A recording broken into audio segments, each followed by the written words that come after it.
The Montana sun was setting behind the mountains, painting the sky in shades of orange and purple. The Galactic Relations Orphanage stood peacefully among green hills, its white buildings bright against the darkening landscape. Built to look welcoming rather than like a military base, the orphanage had large windows to let in natural light and spacious grounds where children could play. Elaine Murphy walked the perimeter path as she did every evening. Her military boots made little noise on the gravel as she completed her inspection. 20 years in the Navy had given her habits that were hard to break, even 3 years after retiring. Her silver hair was pulled back in a tight bun, and despite the warm evening, she wore her usual black jacket with the orphanage logo, Earth with protective hands around it. She paused to watch a group of children playing in the eastern field.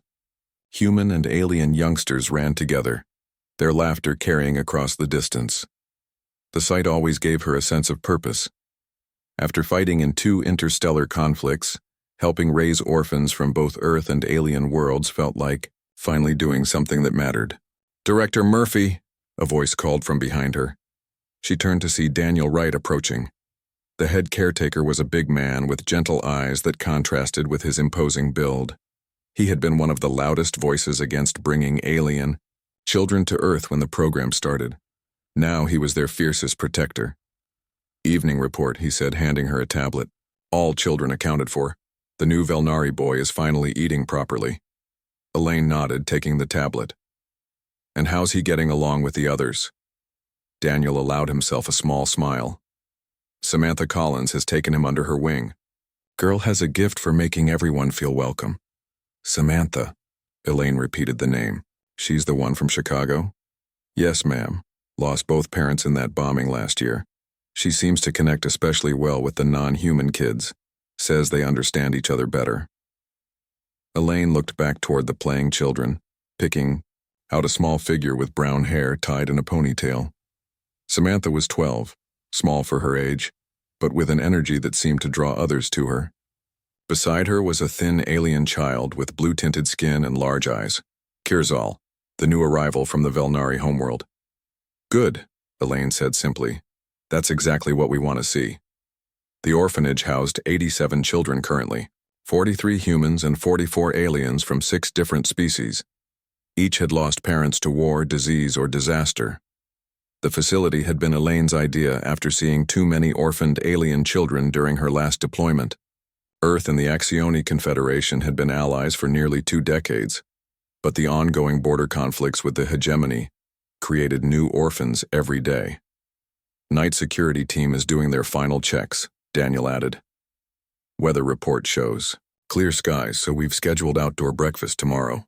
Elaine nodded, handing back the tablet. "I'll be in my office for another hour if you need me." As she walked toward the main building, her communication device buzzed. The screen showed a secure call from orbit. "Murphy," she answered. "Director, Captain Gregory Palmer of the Jefferson. Just checking in as we begin our patrol." The voice was professional but friendly. "Anything to report from the ground?" The EDV Jefferson was Earth's newest defense vessel, assigned to patrol the space.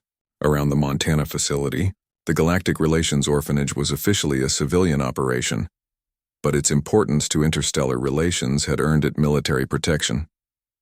"All quiet here, Captain," Elaine replied.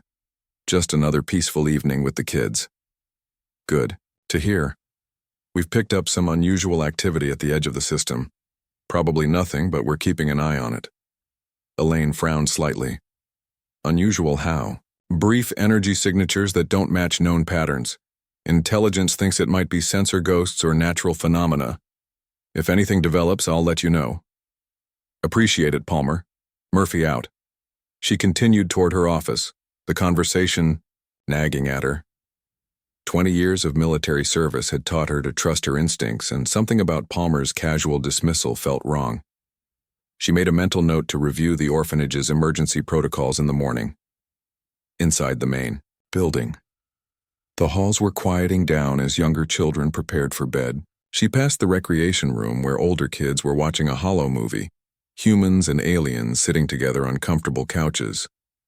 In the corner, Samantha Collins sat with Kirzal, patiently explaining something about the movie. The Velnari. Boy's large eyes were fixed on her face, his head tilted in the way his species showed interest. And see, they're not really mad at each other, Samantha was saying. Humans sometimes act angry when they're scared. Kirzal blinked slowly. Your species is confusing, he said in careful English. On my world, we show true feelings always. That must be easier, Samantha replied. My dad used to say humans make things complicated because we're afraid of getting hurt. Your father was wise, Kirzal said. I am sorry he is gone. Samantha nodded, her small face solemn. Me too. But he also said when you lose someone, you have to make your family out of whoever's left. So now you're kind of my family. The alien. Child's skin flushed a deeper blue, the Velnari equivalent of a smile. On my world, we have a saying, those who share shelter in storms become kin. Elaine moved on, not wanting to interrupt their moment. This was why the orphanage existed, not just to care for children who had lost everything, but to build bridges between species that might otherwise view each other with suspicion. In her office, she pulled up the day's reports on her screen. Supply deliveries, medical checks, educational progress, the mundane details of caring for nearly 100 children from 7 different species. Outside her window, the last light faded from the sky, and stars began to appear. Among those stars she knew, conflicts continued. The hegemony pushed against Confederation borders. Pirates and raiders took advantage of disputed territories. Politics and old hatreds kept the galaxy in a state of simmering tension. But here, in this small corner of Earth, children who should have been enemies were becoming friends. It was a small victory, but one worth protecting. As night fell completely, the orphanage's exterior lights came on automatically, casting a gentle glow across the grounds. Security systems hummed quietly, scanning the surroundings and the skies above. Inside, children slept or prepared for bed, feeling safe and cared for despite all they had lost. In orbit, the Jefferson continued its patrol, sensors sweeping the darkness between the stars. Captain Palmer frowned at his readouts as another anomalous energy spike appeared and vanished before they could identify it. Following protocol, he sent a routine update to Earth Defense Command and continued on his assigned course. Neither he nor Director Murphy could know that within 12 hours, everything would change. The orphanage would become a battlefield. Earth would discover the true cost of caring for alien children, and humanity would reveal what happened when their compassion was mistaken for weakness. But for now, the night was peaceful, the children were safe, and tomorrow seemed full of ordinary promise. Sunday morning at the orphanage began like any other day.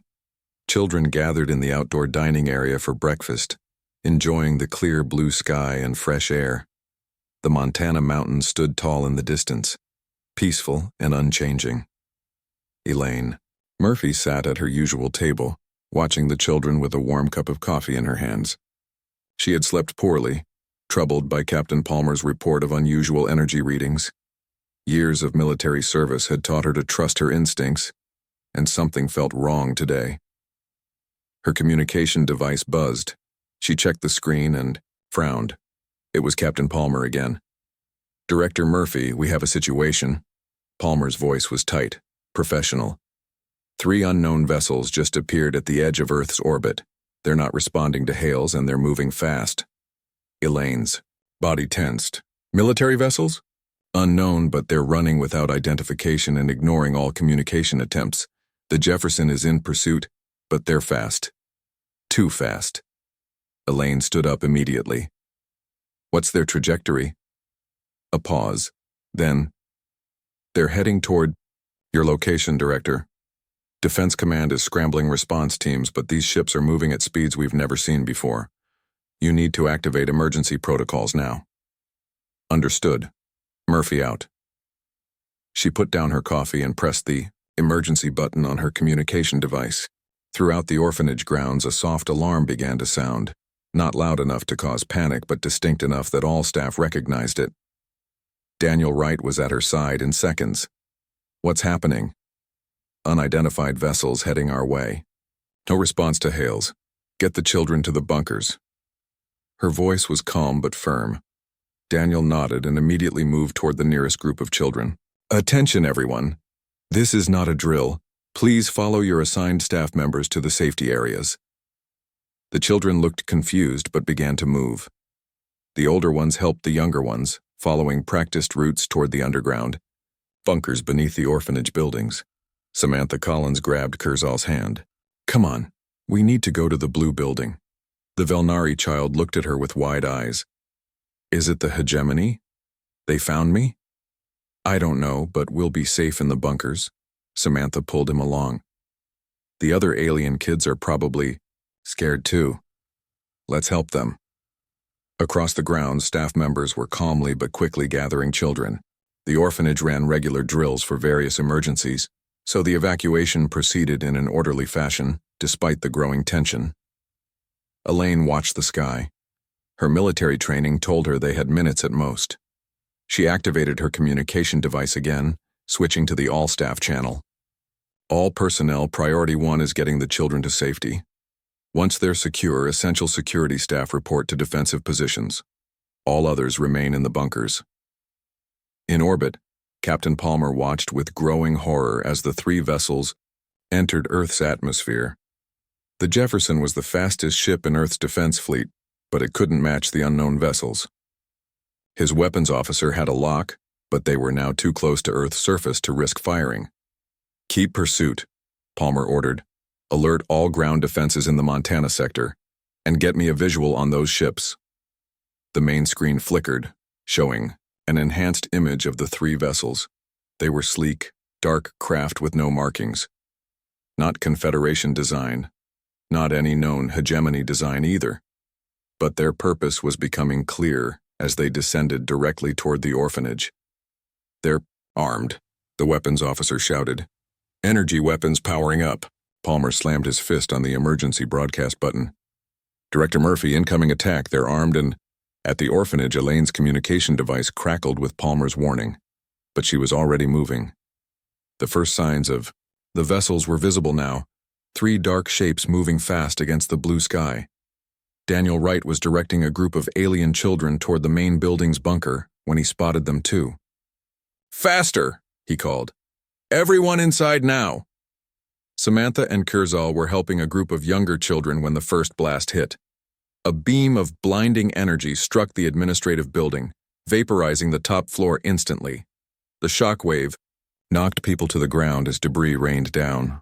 The sound was deafening, a crack like thunder followed by the roar of collapsing structure. Smoke and dust billowed into the previously clear sky.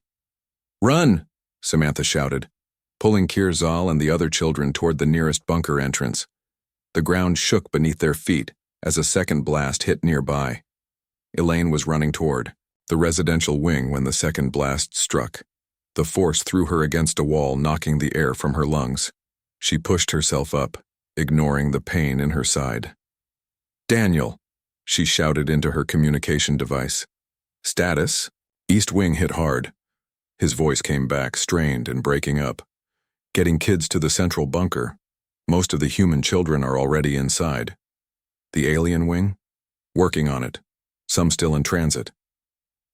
Elaine forced herself to keep moving. Above, the 3 vessels were circling for another attack run. The orphanage's defensive systems were finally responding.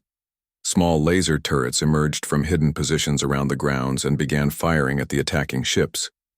The blasts seemed to do little damage, barely scorching the dark hulls. Inside, the main building, Samantha led her group toward the central bunker. The halls were filling with smoke, making it hard to see and breathe. "Everyone hold hands," she called out. "Don't let go." Kurzal was trembling beside her, his skin pale with fear. "They found me," he kept whispering. "They found me." "Who found you?" Samantha asked, but there was no time for answers as another explosion rocked the building. Part of the ceiling collapsed ahead of them, blocking their path to the central bunker. "This way." Samantha pulled the group toward a side corridor. "There's another entrance." Outside, Daniel Wright was helping injured children when the third blast hit. The alien residential wing erupted in flames, the explosion throwing him to the ground. His ears rang as he pushed himself up. blood running down his face from a cut on his forehead. Through the smoke and chaos, he saw one of the attacking vessels hovering lower now, almost directly above the central courtyard. A beam of light shot down, scanning the area systematically. They're looking for something, he realized. Or someone. In orbit, the Jefferson had finally entered weapons range. "Fire everything we've got," Palmer ordered. The ship's weapons systems activated, sending missiles and energy blasts toward the attacking vessels. One of the attackers peeled away from the orphanage to engage the Jefferson, while the other two continued their assault on the ground. Inside, the burning main building, Samantha and her group had reached a maintenance tunnel that led to the central bunker. As they crawled through the narrow space, Kirzal suddenly stopped. "I have to go back," he said, his voice shaking. "What?" "No." Samantha grabbed his arm. "We need to get to safety. They're looking for something I brought with me. If I don't get it, they'll destroy everything to find it."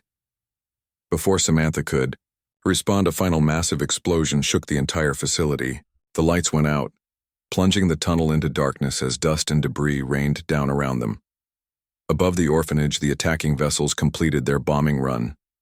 As Earth Defense Forces finally appeared on the horizon, the three ships pulled up sharply and accelerated back toward space.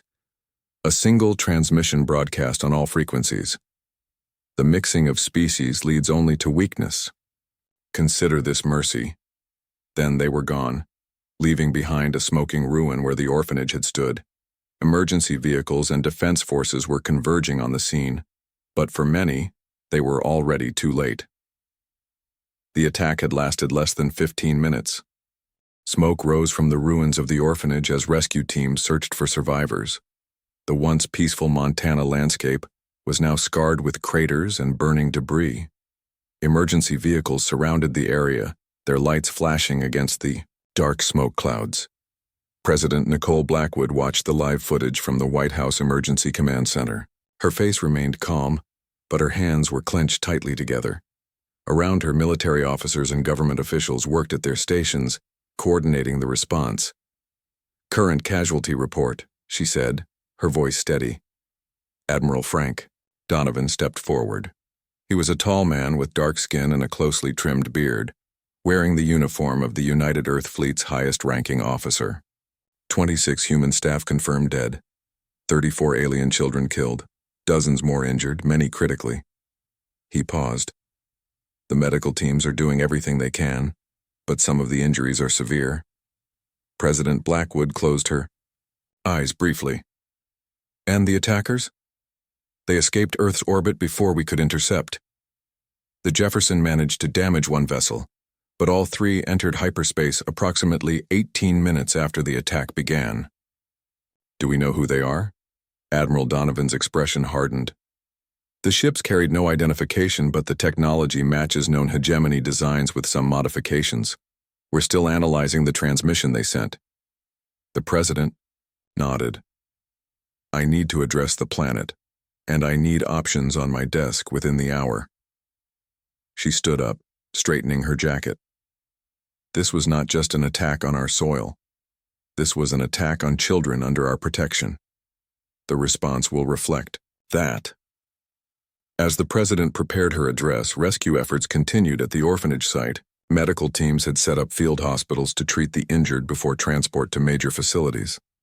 In one of these field hospitals, Daniel Wright sat on a cot while a doctor examined the cut on his forehead. His clothes were torn and covered in dust, and his hands shook slightly as the doctor worked. "You need proper treatment at a hospital," the doctor said, cleaning the wound. Daniel shook his head. "Not until I know all the children are accounted for. We're still missing some." The doctor sighed but continued working.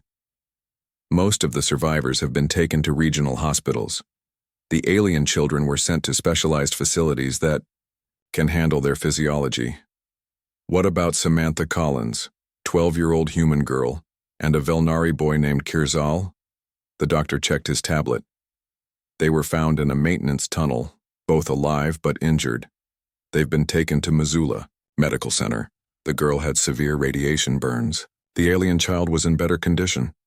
Daniel closed his eyes in relief. Then he spotted Elaine Murphy walking through the field hospital, her arm in a sling and her face covered in small cuts. He stood up despite the doctor's protest.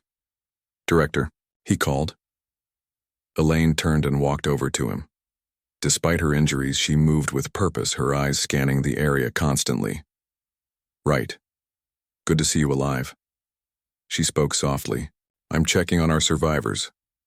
"Samantha and Kirzal made it," he told her. "But they're injured." Elaine nodded. "I know. I just received word from the medical center.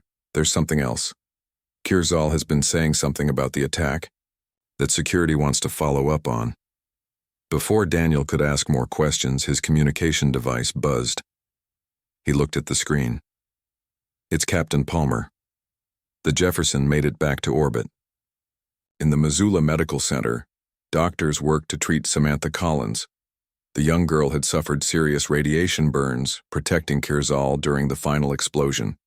She lay unconscious in a specialized medical pod that worked to repair her damaged tissues. In the next room, Kirzal sat on an examination table while a doctor checked his vital signs. The Velnari boy was physically in much better shape than Samantha, his species naturally more resistant to radiation. Dr. Lisa Spencer finished her examination and smiled at him. "You're doing well physically, but I want to monitor you overnight." Kirzal's large eyes focused on her. "I need to see Samantha. Is she going to be okay?" "She's getting the best care possible," Dr. Spencer assured him. "Her injuries are serious, but she's young and strong." "She protected me," Kirzal said quietly. "And the crystal. The attackers were looking for it." Dr. Spencer paused. "What crystal?" Kirzal reached into a hidden pocket in his clothing and pulled out a small, glowing object. It was roughly the size of a human thumb, semi-transparent with swirling blue energy visible inside. "This. My father gave it to me before he died. He said it was important, that I must take it to Earth for safekeeping." The young alien's voice trembled.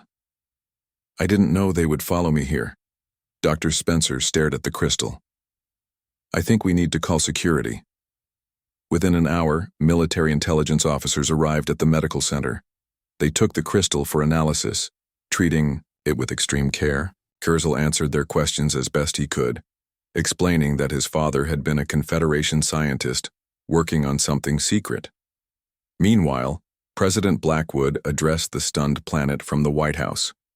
Her image was broadcast to every home, ship, and colony in the Earth system. "Today, we witnessed an act of barbarism that defies comprehension," she stated, her voice steady despite visible fury. "The Galactic Relations Orphanage represented our commitment to peace and cooperation across species. Its children and caretakers posed no threat to anyone. This was not an act of war, it was an atrocity." She paused, her eyes fixed directly on the camera. "To those responsible, hear me clearly. Your calculation was fundamentally flawed. You believed attacking children would demonstrate our weakness or provoke an emotional, unfocused response. Instead, it has unified humanity in a way nothing else could." In orbit above Earth, the Jefferson had returned to its dock for emergency repairs. Captain Palmer stood on the bridge watching the president's address on the main screen. His uniform was scorched, and a bandage covered a burn on his left arm. "Sir, we've received new orders," his first officer reported. "All Earth defense vessels are to prepare for immediate deployment." Palmer nodded. "Tell the crew they have 6 hours for repairs, then we move out." At Earth Defense Headquarters, Admiral Donovan received the first analysis of Kirzal's crystal. The intelligence officer's face was grave as she delivered her report. "Sir, the crystal contains navigational data. It reveals the location of a previously unknown hegemony forward operating base in the Tau Ceti system." Admiral Donovan studied the star chart on his screen. "Tau Ceti, that's less than 12 light-years from Earth." "Yes, sir. Based on the data, it appears to be a significant military installation. The crystal also contains technical specifications for their newest weapon systems." "No wonder they attacked the orphanage," Donovan said. "They weren't just targeting alien children, they were trying to recover this intelligence." In the medical center, Kirzal sat beside Samantha's bed. The human girl was still unconscious, her skin covered with healing gel and bandages. The young alien held her hand gently, careful not to disturb the medical sensors. "You saved me," he whispered. "And the crystal. Earth can use it now to stop the people who did this." A tear rolled down his blue-tinted cheek. "On my world we have another saying, those who harm children awaken the darkest wrath. I think your people have this saying too in some way." As darkness fell on the orphanage ruins, search teams continued working under powerful lights. They had found survivors in the underground bunkers, but many sections of the complex had been completely destroyed. Elaine Murphy stood at the edge of what had once been the main building, surveying the destruction. A military officer approached her, saluting sharply. "Director Murphy, I have orders to escort you to Earth Defense Headquarters immediately. Admiral Donovan has requested your presence for an Emergency Security Council meeting." Elaine nodded, taking one last look at the smoking ruins.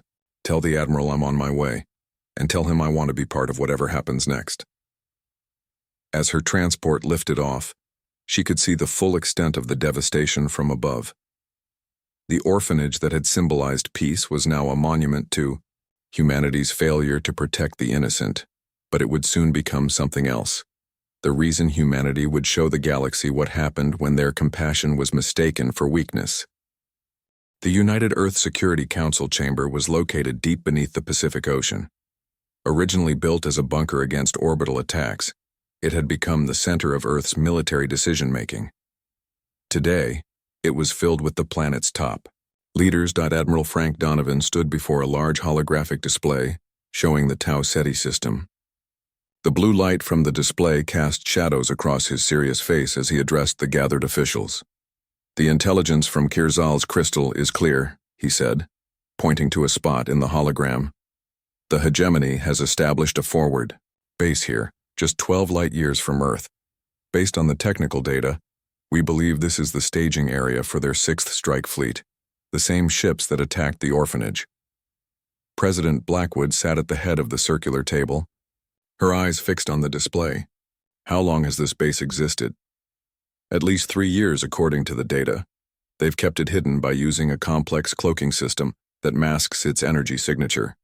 Without this intelligence, we might never have found it until they were ready to launch a full-scale attack." Vice Admiral Patricia Reeves, a woman with short gray hair and piercing eyes, stepped forward. She commanded Earth's strategic forces and was known for her brilliant tactical mind. "We have 3 possible responses," she said. "First, diplomatic censure through the Galactic Assembly. Second, a limited strike on the Tau Ceti base to demonstrate our resolve. Third," she paused, "full military engagement across all hegemony territories within our reach." The room was silent as the council members considered these options. Defense Minister Harold Chen was the first to speak. "Diplomatic censure has failed in the past. The hegemony doesn't respect words, only force." He looked around the table. "But a full military engagement could escalate into a war that spans the galaxy." Before anyone could respond, the doors to the chamber opened. Director Elaine Murphy entered, her arm still in a sling from the attack. Though not officially part of the Security Council, she had been summoned to provide first-hand information. "Director Murphy," President Blackwood acknowledged. "Thank you for coming. We're discussing our response options." Elaine nodded, but instead of taking a seat, she walked to the center of the room. She activated a small device and a new hologram appeared beside the star map. Faces of the orphanage victims, both human and alien, displayed in a grid. "With respect," she said, her voice firm, "these were children. Our children." She looked, each council member in the eye. The hegemony didn't target a military installation or a research facility. They specifically targeted the most vulnerable beings under our protection. The council members shifted uncomfortably as the faces of the dead children filled the room. Some looked away, unable to meet the accusing eyes in the hologram. President Blackwood studied the display silently before turning to Dr. Vernon Howard, Earth's leading expert on alien psychology. "Doctor, what do you believe the hegemony expected from this attack?" Dr. Howard was a tall, thin man with kind eyes that contrasted with his analytical mind. He adjusted his glasses before speaking. They anticipated either a weak diplomatic response that would demonstrate Earth's irrelevance in galactic affairs, or a disproportionate emotional reaction they could use to paint humans as unstable and dangerous. "And what would you recommend?" the president asked. "Neither. The hegemony fundamentally misunderstands humans."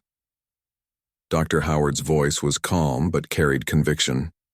"Throughout our history, attacking our children has always triggered a specific response: calculated, methodical, retribution, not rage-driven but coldly efficient." The president nodded slowly. "Then perhaps it's time they learned." She turned to Admiral Donovan. "Prepare Operation Orphan's response. The hegemony believes we lack resolve. Show them how wrong they are." "Admiral," Donovan straightened his posture. "Yes, Madam President." As the meeting continued, Earth's military machine was already shifting into high gear. In orbit, ships were being readied for deployment. Weapon systems that had been developed but never used were being activated. Intelligence operatives embedded in hegemony-aligned worlds received new orders. Meanwhile, at Missoula Medical Center, Samantha Collins finally opened her eyes. The room around her was dimly lit, the medical pod humming softly as it continued to heal her injuries. Her body felt stiff and painful, but she was alive. A nurse noticed she was awake and came quickly to her side. "Don't try to move yet," she said gently. "You're in the hospital. You've been unconscious for 3 days." Samantha tried to speak, but her throat was dry. The nurse helped her sip some water before she could form words. "Kirzal?" she asked, her voice barely above a whisper. "He's fine. He's been here every day waiting for you to wake up. The doctors finally made him get some rest." Samantha relaxed slightly. "The other children?" The nurse's face showed sadness. "Many survived, but there were losses. I'm sorry." Tears filled Samantha's eyes as memories of the attack came flooding back. The explosions, the screams, the smoke. Children she had played with, eaten with, laughed with, now gone forever. "Who did this?" she asked, her voice stronger now despite her tears. "A group called the Hegemony," the nurse answered. "That's all I know." Samantha closed her eyes, new, determination replacing her sadness. "When can I see Kirzal?" "He'll be here in the morning. Now try to rest." At Earth Defense Headquarters, Admiral Donovan worked through the night, finalizing plans for the coming operation. His staff moved with quiet efficiency, each person aware of the historic nature of their task. Captain Palmer arrived shortly after midnight, his ship having completed enough repairs to be spaceworthy. He saluted as he entered the Admiral's office. "The Jefferson is ready for action, sir." Admiral Donovan nodded. "Good. You'll be leading the first strike group." He handed Palmer a data tablet. "Familiarize yourself with these battle plans. We launch in 36 hours. Palmer reviewed the information, his eyes widening slightly. "Sir, these plans, they go well beyond the Tau Ceti base." "Yes, they do." The Admiral's voice was firm. "The Security Council has authorized Operation Orphan's response to include all known hegemony military installations within 50 light-years of Earth, and that's just Phase 1. Palmer looked up from the tablet. "We've never conducted operations on this scale." "The hegemony believes we lack the will for sustained conflict," Donovan said. "They need to understand that attacking our children was the worst miscalculation in their history." As dawn broke over North America, Dr. Lisa Spencer entered Samantha's hospital room to find the girl sitting up in bed. Despite her injuries, there was a determination in her young face that seemed beyond her years. "Good morning," Dr. Spencer said with a smile. "You're looking better today." "When can I leave?" Samantha asked directly. Dr. Spencer checked the medical readouts. "You're healing remarkably well, but you still need time." She paused. "There's someone here to see you." The door opened, and Kirzal entered. The young Velnari moved quickly to Samantha's bedside, his large eyes showing relief. "You're awake," he said simply. "I was worried." Samantha reached out to take his hand. "I'm okay. What about the crystal? Is it safe?" Kirzal nodded. The military has it. They said it's helping them plan how to stop the bad people. Good. Samantha squeezed his hand. They need to pay for what they did to our home, to our friends. As the two children spoke softly of their lost friends and uncertain future, Earth's military was mobilizing on a scale not seen in generations. In orbit, 37 warships gathered into formation, their engines glowing as they prepared for the jump to hyperspace. The first phase of humanity's response was about to begin. The hegemony base in the Tau Ceti system was considered completely secure by its commanders. Hidden behind advanced cloaking technology and located in a remote part of the system, it had operated without detection for years. The base commander, a high-ranking hegemony officer named Varric, believed his position was impenetrable. That belief shattered when 37 Earth vessels emerged from hyperspace in perfect formation. The massive ships appeared simultaneously, their weapons already powered and targeting systems locked on the base. Alarms blared throughout the hegemony facility. Varric rushed to the command center, his face showing disbelief as the scanner displays, filled with human warships. Impossible, he said. How did they find us? His second-in-command worked frantically at the communications station. Sir, we're receiving a transmission from the human fleet. Admiral Donovan's voice came through clearly on all frequencies. This is the United Earth Fleet. You have committed acts of war against our planet and murdered children under our protection. Your base is surrounded. You have 5 minutes to surrender unconditionally. Varric's expression hardened. They're bluffing. Prepare all defense systems and launch our fighters. Send a distress call to the main fleet. The hegemony commander believed he could hold out until reinforcements arrived. His base had significant defensive capabilities, including energy shields and weapons platforms. What he didn't realize was that the humans already knew every detail of those defenses, thanks to Kirzal's crystal. Aboard the flagship Washington, Admiral Donovan watched the countdown timer. When it reached 0, he gave a simple command: begin Operation Orphan's response. The Earth Fleet's first wave of attacks struck with surgical precision. Specialized missiles targeted the exact locations of the base's shield generators, hitting them simultaneously. The weapons had been programmed using the technical data from the crystal, allowing them to bypass the normal defensive measures. Varric watched in horror as his shield systems failed one after another. How are they doing this? They shouldn't know where the generators are.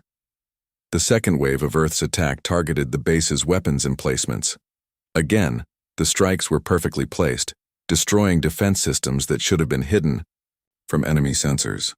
Captain Palmer commanded the Jefferson at the edge of the battle. His ship's job was to prevent any hegemony vessels from escaping. As he watched the Earth Fleet's coordinated attack, he couldn't help but feel a grim satisfaction. Sir, his communications officer called out, we're detecting emergency launch, preparations from their hangars. Intercept all vessels attempting to leave, Palmer ordered. No one escapes. On Earth, President Blackwood monitored the operation from the command center. Around her, military and civilian leaders watched in silence as the first major human offensive against the hegemony unfolded. The attack is proceeding exactly as planned, reported a military aide. Minimal Earth casualties. The hegemony defenses are failing systematically. The president nodded. What about the other operations? All proceeding on schedule. Our diplomatic corps has presented evidence of the Orphanage attack to the Galactic Assembly. We've implemented trade sanctions against all hegemony-aligned worlds. Our stealth destroyers have moved into position around 3 key hegemony planets. But this was only the beginning. Across the galaxy, humanity revealed military capabilities that had been developed in secret since first contact. Advanced electronic warfare systems disabled hegemony networks across their territory. Intelligence operatives activated sleeper cells that had infiltrated hegemony command structures years earlier. In Missoula Medical Center, Samantha Collins watched news reports of the battle with Kirzal by her side. The young girl had improved enough to sit in a wheelchair, though her recovery would take months. They're winning, Kirzal said, his large eyes fixed on the screen. Your people are defeating them. Samantha nodded. They hurt us. They killed our friends. Now they learn what happens when you attack Earth's children. At the Tau Ceti base, Varric realized he had underestimated the humans severely. His defenses were crumbling, and no help was coming. The distress calls went unanswered, as Earth forces had already disrupted the hegemony's communication networks. "Sir, we've lost all outer defenses," reported his second-in-command. "Their forces are preparing to board the station." Varric stared at the tactical display, watching as his once mighty base was methodically dismantled by the human forces. How? How did they find us? How did they know our defenses so precisely? The answer would never come to him. The final wave of Earth's attack targeted the base's central core. The explosion was visible from every part of the Tau Ceti system, a bright flash that marked the end of the hegemony's secret forward base. Within a week of the Tau Ceti operation, 3 hegemony worlds had surrendered rather than face Earth's forces.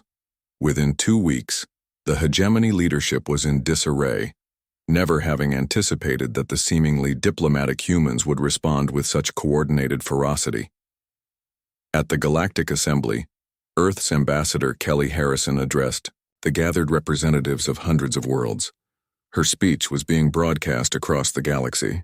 "For decades, humanity has sought peaceful coexistence," she said, her voice firm and clear. "We built orphanages instead of fortresses. We extended hands in friendship rather than raising fists. But make no mistake, our compassion is not weakness." The few assembly hall was silent as she continued. "We will protect those under our care with everything we have. The attack on innocent children has awakened something ancient within us, something the hegemony clearly failed to account for in their calculations." 6 weeks after the orphanage attack, new facilities were being built across Earth. Unlike the original orphanage, these were heavily fortified, with defense systems integrated into their design. But their purpose remained the same: to provide homes for children orphaned by conflict regardless of their species.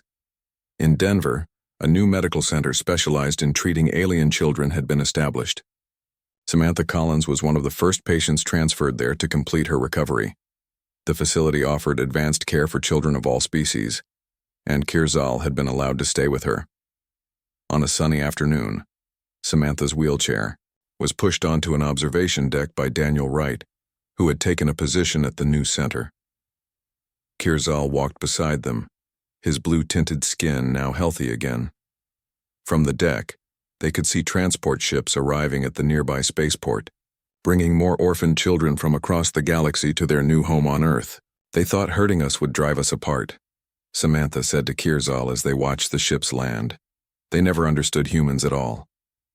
Above them, Earth's expanded defense fleet moved into formation, a shield of steel and determination that would ensure no orphanage would ever be targeted again.